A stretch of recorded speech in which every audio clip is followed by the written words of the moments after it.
Welcome to the Group Answers podcast. I'm your host, Brian Daniel. This is the weekly show designed specifically for pastors, disciple makers, group pastors, and small group leaders. Truly, we are created to help anyone with bottom line responsibilities for discipleship. Our goal is simple: to resource, train, and encourage you in the vital work of discipleship. This is the Group Answers podcast. Let's do it.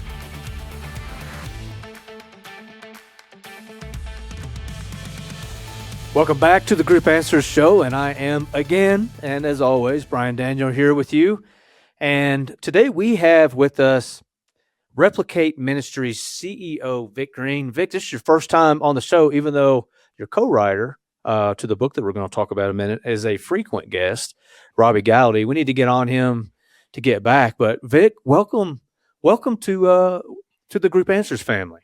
Hey, thanks so much, Brian. Excited to be here and excited to, I'll do my best to carry as much of the Robbie energy as I can. And so, we're a little different in stature, a little different in personality, but hey, we're going to bring the same disciple making passion. So aren't we all? That's what right. Vick is referencing is our Robbie Gowdy is a monster of a man.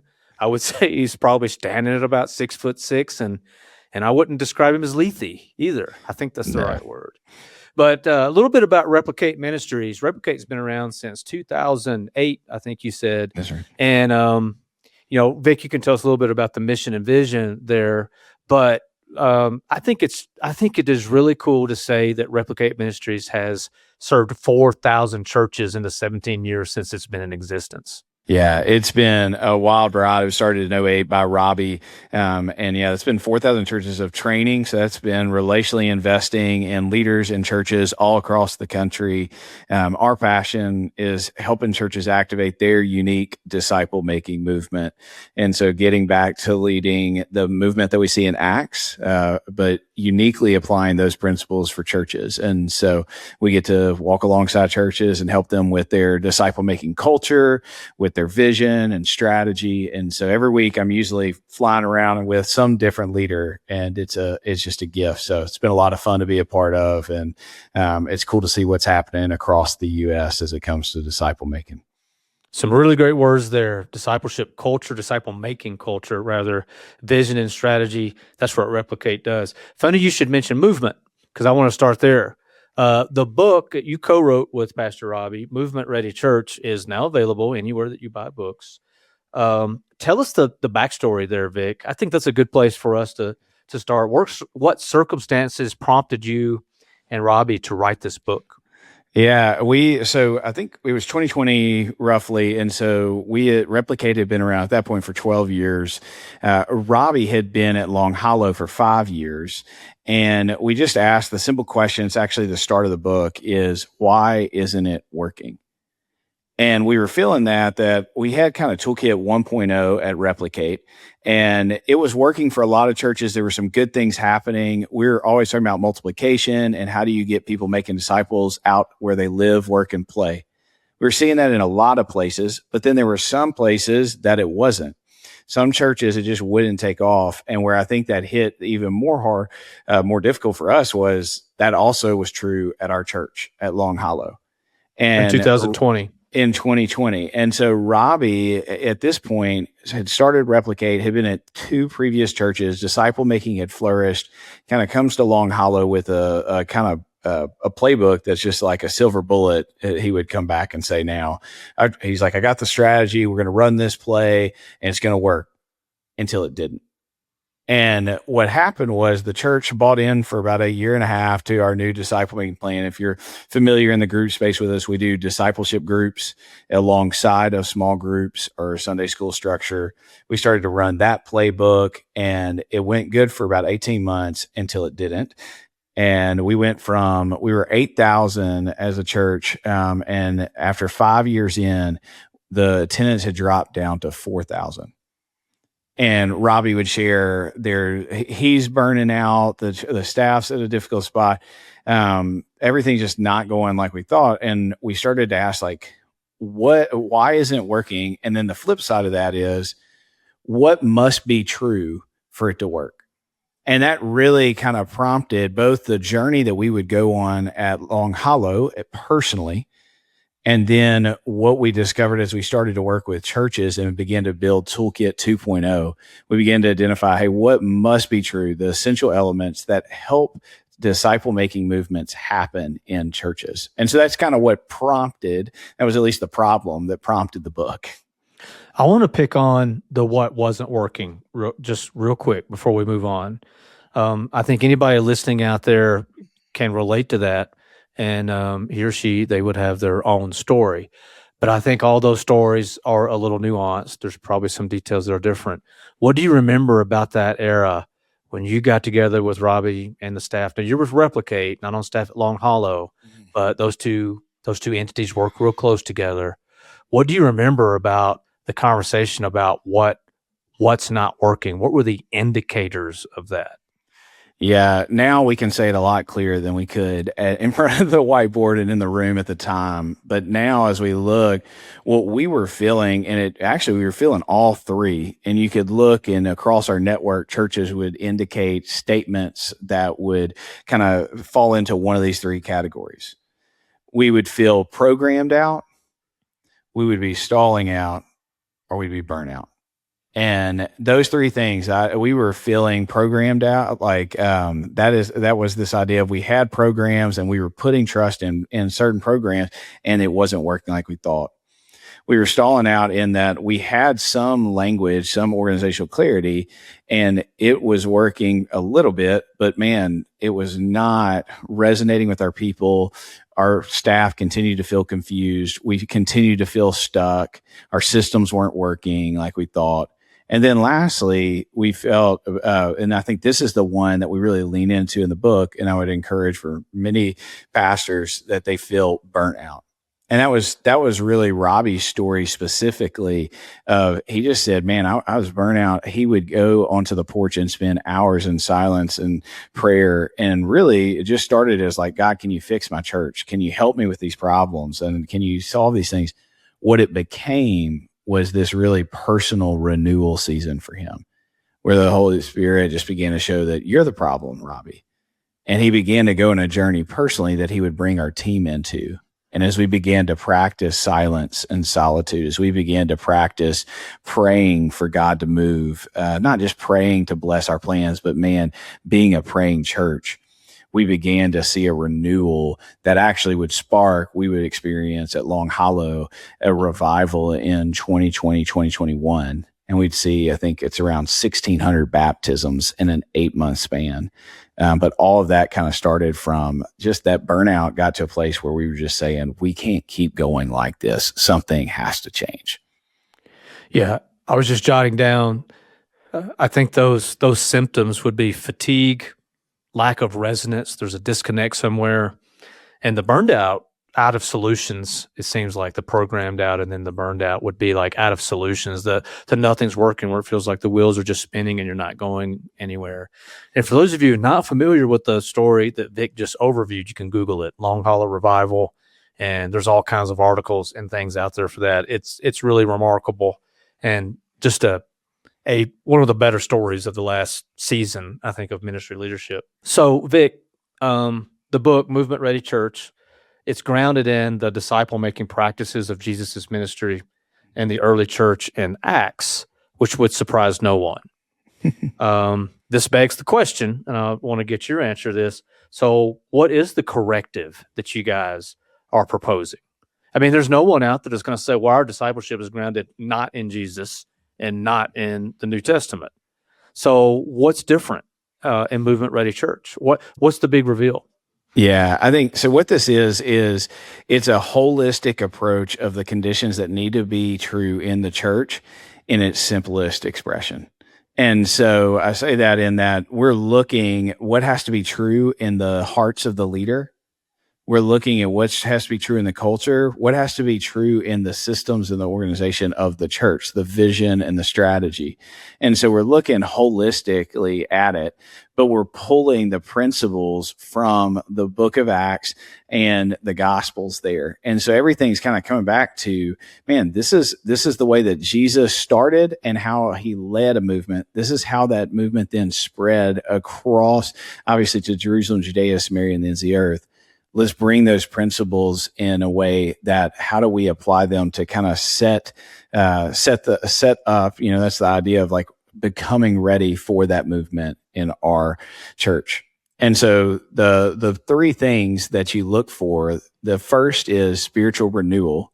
And so it's a spiritual renewal. What that is the desperation in me. It's the desperation in leadership. Then the second thing a church must have is they have to have a disciple making culture. And disciple making culture is a dedication to the few. And so it is ultimately what shapes the movement. It's how we grow our church, what success looks like. And then lastly, organizational clarity is the third element. It's what spreads the movement. It is ultimately the words and the systems that we put in place that begin to take what is in the hearts of us as leaders and give it to our people. And so it's a holistic approach grounded in scripture that really helps churches start with a clear assessment of where are we today and what does our church need. And I think the beauty of it is churches leaders, as they start, it's simple enough that you can look and say, I've been sensing this. I've been feeling this. This is what we've been missing. This is what we need more of. And it helps begin to start, okay, where do we begin? So 4,000 churches, in basically a decade and a half, you've made some conclusions. You've been in and out of a few churches. Let me ask you this on those things. So spiritual renewal, disciple making culture, and organizational clarity. Where do you find most churches struggle in that triad? Yeah, it's so interesting. I think like we just did it at our annual conference, and I believe that, you have more people that go in organizational clarity or disciple making culture. I do think sometimes speaking to burnout and spiritual renewal is a little bit more of a vulnerable thing to do. So I think people are less likely to share that up first. And so I think when we've done some wides, like I do think disciple making, organizational clarity both kind of rise more to the top. They feel more programmed out or they feel more stalled out. But I would just say what I find is it's usually something that people connect multiple things to it. I had one person say it, we feel like we're like a pinball between those three, and we just keep pinging burnout, programmed out, stalled out. And we try to fix one of those without addressing the other or without looking at the full picture. And we just kind of like another person said, it's like we're like a dog chasing our tail. And as quick as we advance in one, it then, we lose ground in the other. And so I think that's the power of seeing it and the need for all three together. In some ways, the ideas of community and multiply are the north and south poles of this conversation. I don't know if that's exactly true or not, but those are the two elements that tend to come up and balancing both of those things. So I love the distinctive you make between an understanding of discipleship or like the math of it that can get programmed out, I would think. You just keep doing the mechanics of discipleship at the detriment of something else, opposed to creating what you call disciple making culture or creating conditions for it to take root and multiply. So with that in mind, talk us through that distinction, keeping in mind this idea of community and multiplication. Yeah, I think it's so easy for churches sometimes to just continue to do what they've seen or what they're used to. And I think sometimes in the local church, what we have seen is there has not been the disciple making has not been strong largely in the North American church, that we feel like we're not seeing multiplication happening. I would say that disciple making has really been a someplace, someday lifestyle. That it's something that happens by the staff on typically Sundays and Wednesdays. But what Jesus shows us and what the movement shows us is that disciple making is an all play everyday movement. It's for every person in the church every day of the week. And I think what often happens is we grow up in one environment of seeing church done one way, and we just continue to do those things. But when you actually step back and you start to assess, is this actually making disciples? And if not, what are some of the things that we need to change to begin to get there? And the number one thing is not to add another program, is to begin to assess that culture and to say, man, what is our culture at the church? Is it developing disciples? Is it multiplying disciples? One of the things that we often see, to what you're saying, community and multiplication, is it's almost like two operating systems in the church. You can actually like think about it like there's one operating system that's like, hey, let's get everybody in the family. Let's get them engaged in what we're doing. And then the other operating system is multiplication. It's looking and saying, man, how do we get them on mission? And the truth is, a lot of times we can make those competing, but they're meant to go together. We were never called to just be the family of God, nor were we called just to be on mission for God. We were called to be a family that's on mission. And I think understanding that community and multiplication both have a place, we just have to know how do those two work together in a way that it calls people into the family of God, but then sends them out to make disciples where they live, work, and play. And you can actually see too, Acts 2:42-47. If you look through that lens, there's a family that is on mission. There's a gathered expression, a scattered expression. There's an inward impact. There's an external impact. And so seeing both of those together and how to align all of your systems, your programs, your vision to emphasize both community and multiplication, family and mission is key if we're going to see a movement like we saw with Jesus in Acts. How has this at times meant that churches have to stop doing things? It seems like to me that there are good things that work to the detriment of this movement that we're talking about. And I'm sure when you're in a church a lot, and Vic, you may very well see this real quick, like in the first 30 minutes that you've sat down with leadership, is like, oh man, they're going to have to really make some hard decisions here. Is that something you run into quite a bit? Absolutely. I mean, I think I say this a little tongue in cheek, like I no longer like listen and care so much if you want to see disciple making in your church. Like, and I say that as every pastor that I talk to, if we're having a conversation, there's some level of like, we want this. My question is, what are you willing to give up for it? Because what is true is like, we can't continue to hold to everything that we have now and doing church the same way that we have and just be like, we'll just add on disciple making. Like disciple making was never meant to be a ministry of a ministry in the church. It is the ministry of the church. It is what we are called to do. And so I think so much of when we're leading disciple making is we need to look and say, what are we willing to give up for it? And because at the end of the day, our staff, our people, we don't have more time and energy and budget like to just be like, oh, let's just double what we're doing. There has to be something that changes in how we're operating today to make the capacity for everyone to be able to see multiplication happen. So you've referenced movement a few times now, and the title of the book that you and Robbie wrote is Movement Ready Church, and it's just that we're talking about a movement. So, what is the advice? Because it's kind of like in some ways making a viral video. Hey, let's go make a viral video. Yeah, you don't know if it's going to be viral or not. Right. Movement is real similar to that. Let's go make a movement. Yeah. So, I mean, how do you counsel leaders at the onset of these conversations? Yeah, I mean, that's fairly ambitious. I mean, we have to admit, right? Absolutely. I mean, I'd say it's fairly ambitious, but I mean, if you look, I think where you see in the book of Acts, I think those principles, they're available to every church today. And I think they still work today. And so what that looks like, what I would encourage is, as you think through that movement ready framework, your spiritual renewal, it's what starts and sustains a movement. And so we say every movement begins by not moving. Every movement begins by not moving. It doesn't, the first place you start is not at a whiteboard and planning. It is on your knees, on your face in prayer, and that's how a movement started in Acts 1:8. And so we wait for the Holy Spirit to come upon you in power. And so spiritual renewal is what starts it. Then what shapes the movement, that's the dedication to the few. That's disciple making culture.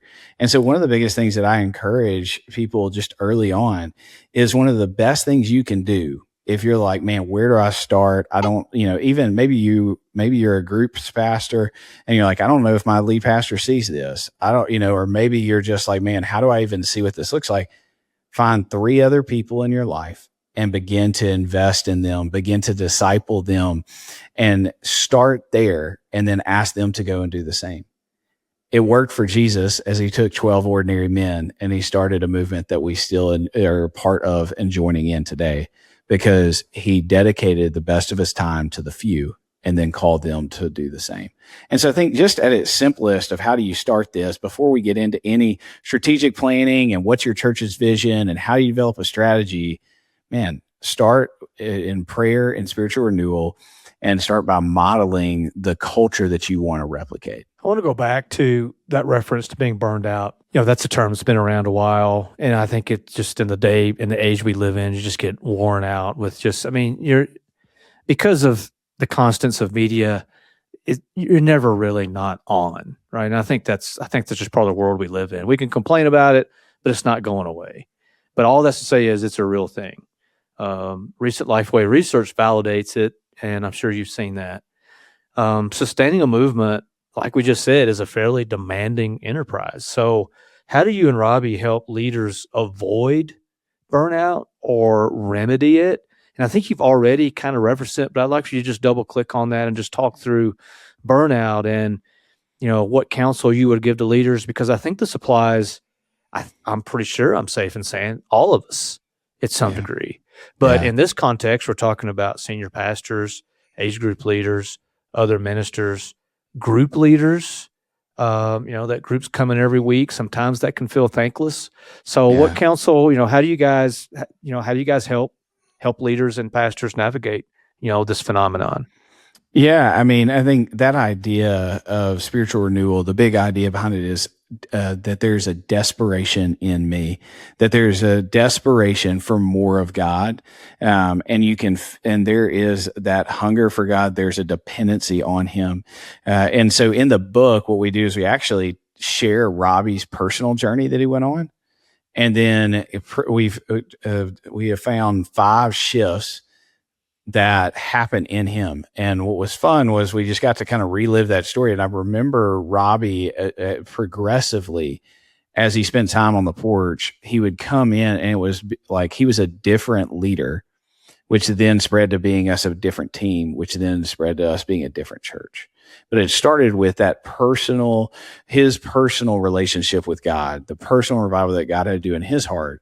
And so in the book, we call them the renew shifts, because if Robbie and I are doing anything, it's going to always be an acrostic. And so it looks at 5 shifts that have to happen in the leader.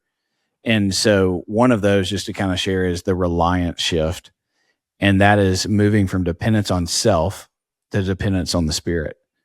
And what does it look like to lead ministry where we are dependent on the Spirit? We're not just asking him to bless our planning, but for it literally to fuel everything we do.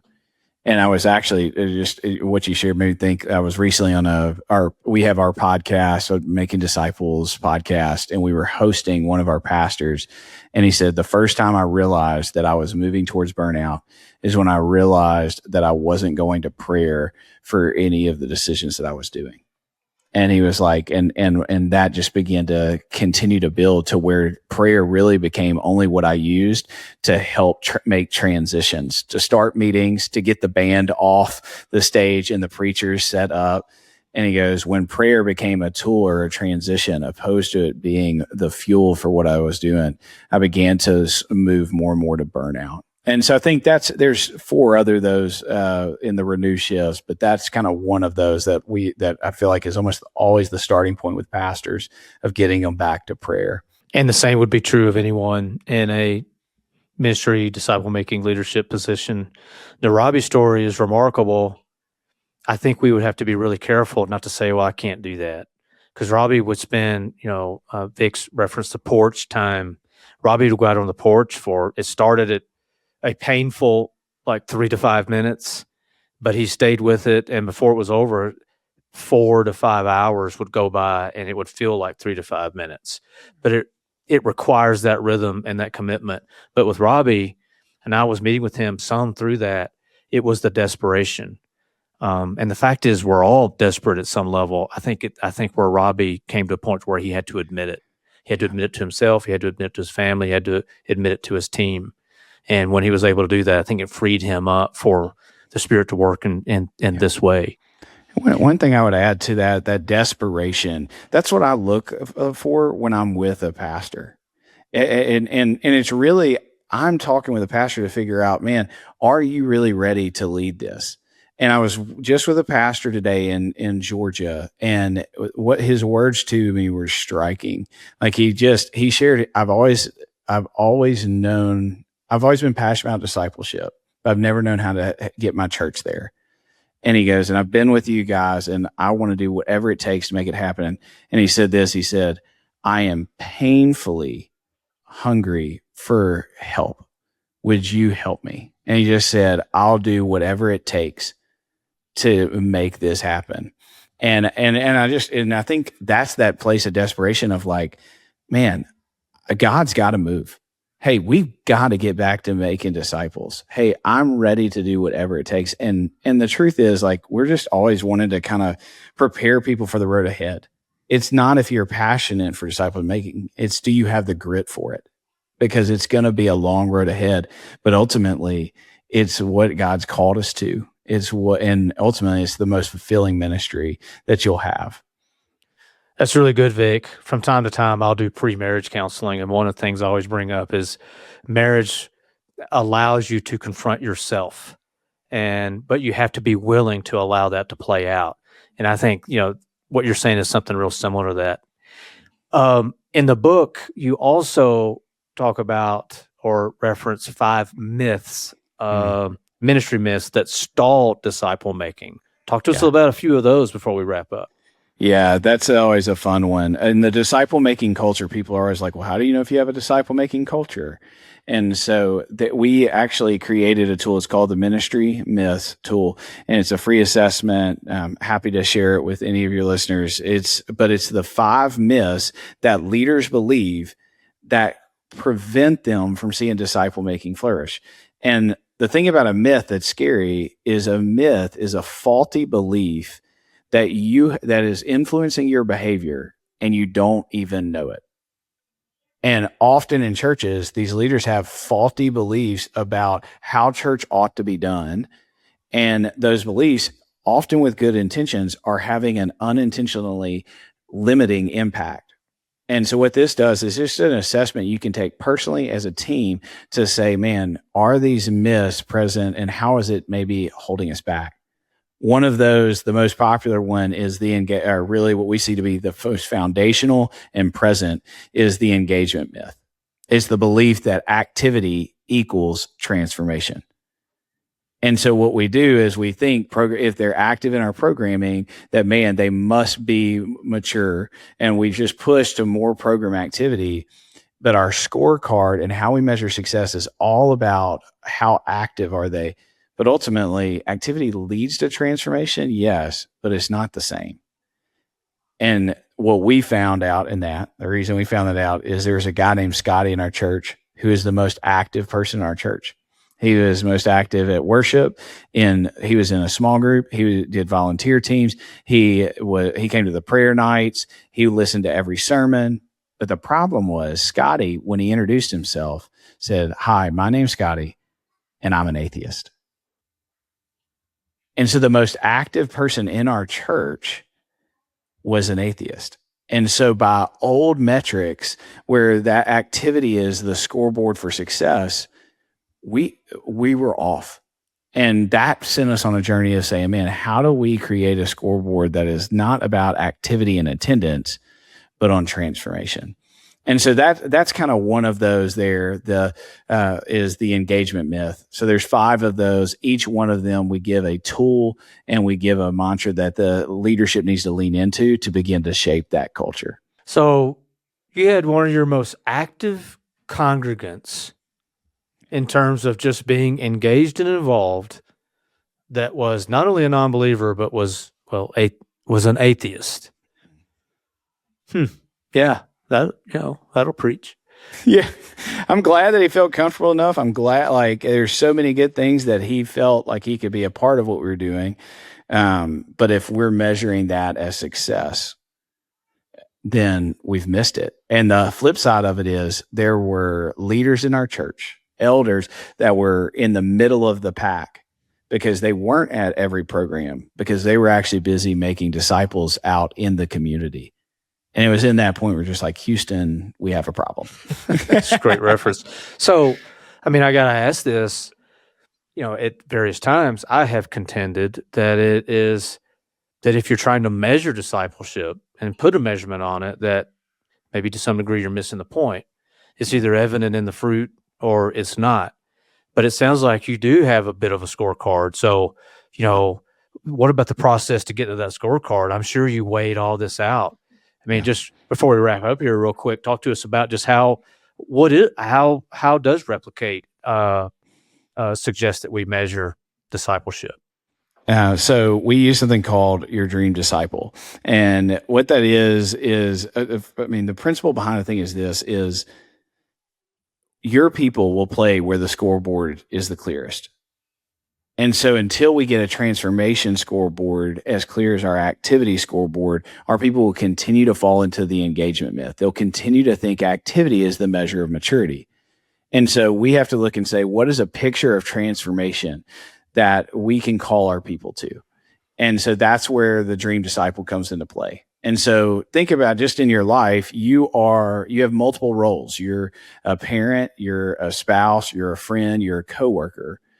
What would those roles be of a disciple that people could begin to look to and grow into? And so one of those, just to share, one of my favorites is I was with a church in Oklahoma, and their mission statement is stepping into your unique role in God's story by bringing the grace of Jesus into everyday life.